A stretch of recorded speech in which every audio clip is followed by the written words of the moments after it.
Morning dear student, welcome back to our next Hindi classes. Previous video में हमने chapter number 10 परीक्षा का page number 54 तक कंप्लीट कर लिया था।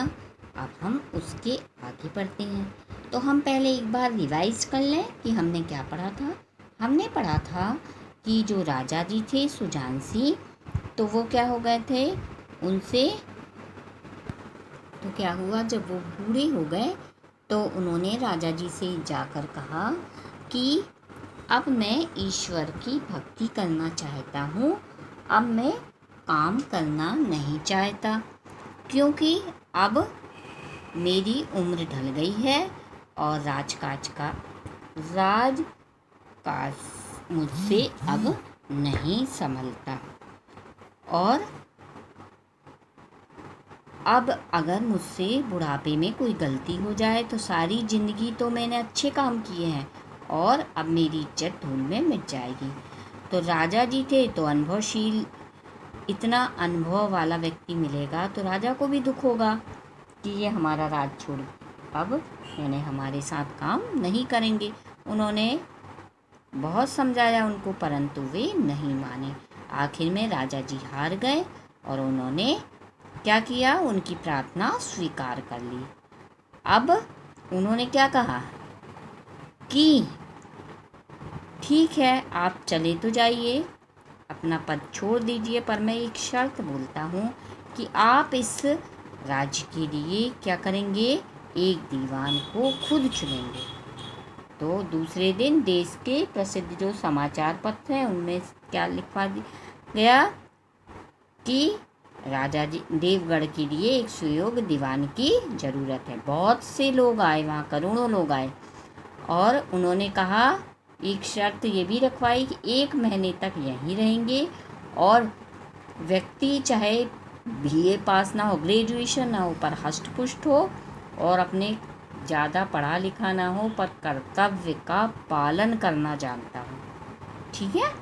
और फिर अगर ये परीक्षा में जो उतरेगा सही, वही इस पद के योग्य होगा। तो इस विज्ञापन को जब बहुत लोगों ने पढ़ा और बहुत से लोग, करोड़ों लोग आए, और वहीं पर सबके लिए खाने का और रहने का इंतजाम कर दिया गया, ठीक है। और जब इंतजाम कर दिया गया तो सबकी या चाल ढाल, तौर तरीका, रहने का, बोल चाल की भाषा, किसी के मन में किसी के प्रति दया की भावना, ये सभी चीज़ें क्या करना था, उनकी देखना था कि वो व्यक्ति कैसे है। कई युवा व्यक्ति भी आए, कई बुजुर्ग लोग भी आए। जो रात को यानी सुबह 9 बजे तक सोते थे वो जल्दी उठने लगे, कोई टहलने जाने लगा, यानी सब अपना वो दिखाने लगे, ठीक है। अब हमने यहाँ तक पढ़ चुके थे, अब हम इसके आगे पढ़ते हैं, ठीक है। तो पेज नंबर किस पे आ जाइए, 59 पे आ जाइए। 58 तक हम पढ़ चुके हैं। देखिए, उषा का दर्शन। मिस्टर बा को हुक्का पीने की लत थी। कोई मिस्टर बा होंगे तो वो क्या करते थे, हुक्का पीते थे, पर आजकल बहुत रात गए किवाड़ बंद करके अंधेरे में क्या पीते थे, सिगार पीते थे। अब मिस्टर दा सा और जा से उनके घरों पर नौकरों की नाक में दम था, यानी उनके घर में बहुत सारे नौकर थे, लेकिन ये सज्जन आजकल आप और जनाब के बगैर नौकरों से बात नहीं करते थे, है ना, आप कहते और जनाब। महाशय का नास्तिक थे। नास्तिक मतलब भगवान जी की पूजा ना करने वाला, उसको क्या कहते हैं, नास्तिक। मगर आजकल उनकी धर्मनिष्ठा देखकर मंदिर के पुजारी को भी अपना पद छिन जाने की शंका लगी रहती, यानी इतनी पूजा पाठ करते कि मंदिर का पुजारी सोचता कि मेरे बदले इनको ना रख लिया जाए। मिस्टर ला को किताबों से घृणा थी, परंतु आजकल भी बड़े बड़े ग्रंथ देखने पढ़ने में डूबे रहते। ऐसी किताबों से वो क्या करते थे, घृणा करते थे, परंतु घृणा ने चिढ़ते थे, ठीक है, उनको पसंद नहीं थी किताबें, परंतु आजकल वो बड़े बड़े ग्रंथ को पढ़ते रहते। जिससे बात कीजिए बड़ी नम्रता से और सदाचार का देवता बना मालूम देता था। लोग समझते थे कि 1 महीने का झंझट, 1 महीने की तो बात है, अब फिर हमको ये पद मिल गया तो फिर कौन ऐसा करने वाला था। ठीक है, अब क्या हुआ, किसी तरह काट लें, कहीं कार्य सिद्ध हो गया तो कौन पूछता है।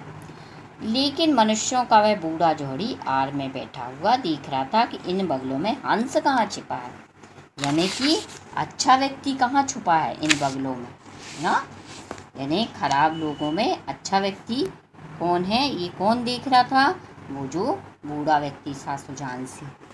एक दिन नए फैशन वालों को सूझी कि आपस में हॉकी का खेल हो जाए। जो युवा वर्ग था उन्होंने सोचा कि आज क्या खेलें, हॉकी का खेल। यह प्रस्ताव हॉकी के मजे हुए खिलाड़ियों ने पेश किया, जो बहुत अच्छा खेलते थे। तो लोग क्या बोले कि चलो अपन हॉकी खेलते, मजे हुए खिलाड़ी, अच्छा खेलने वाले। यह भी तो आखिर एक विद्या है ना, ये भी तो एक विद्या है, इसे क्यों छिपा कर रखें। संभव है कुछ हाथों की सफाई ही काम आ जाए, यानी हम हॉकी का खेल दिखाएंगे तो कोई हमसे ही प्रसन्न हो जाए।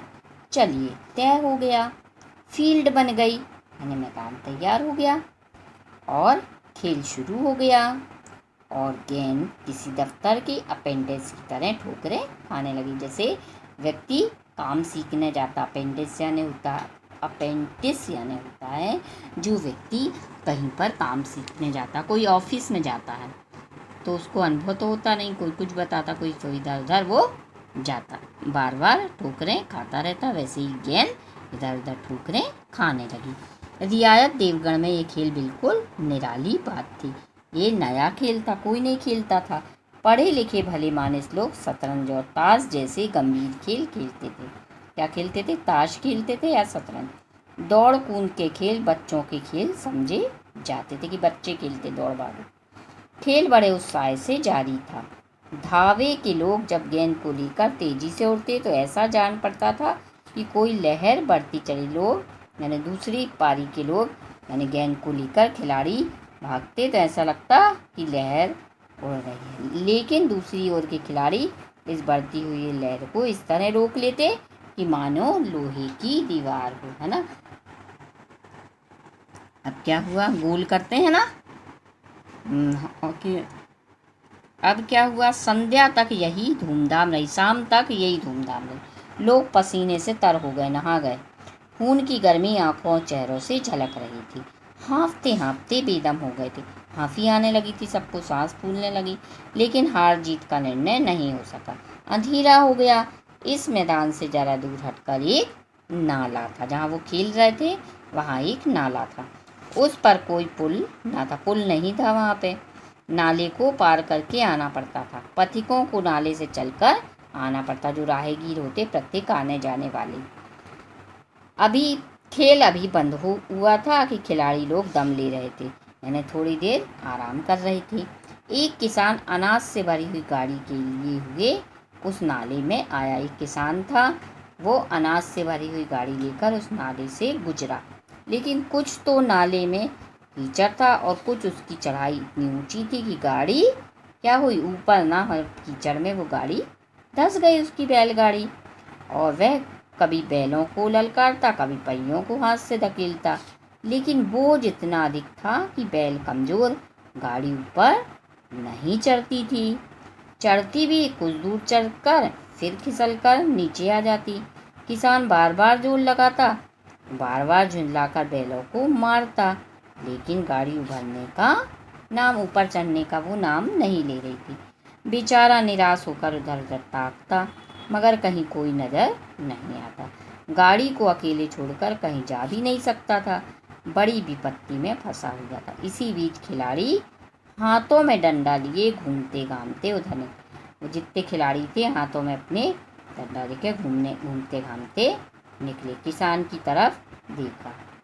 ठीक है, अब बच्चों आज की इस वीडियो में बस इतना ही। नेक्स्ट वीडियो में हम आपसे फिर मिलेंगे। आपका होमवर्क है, आप डेली 1 पेज रीडिंग करिएगा और अपनी स्वीटेबल कॉपी कंप्लीट करिएगा। Thank you.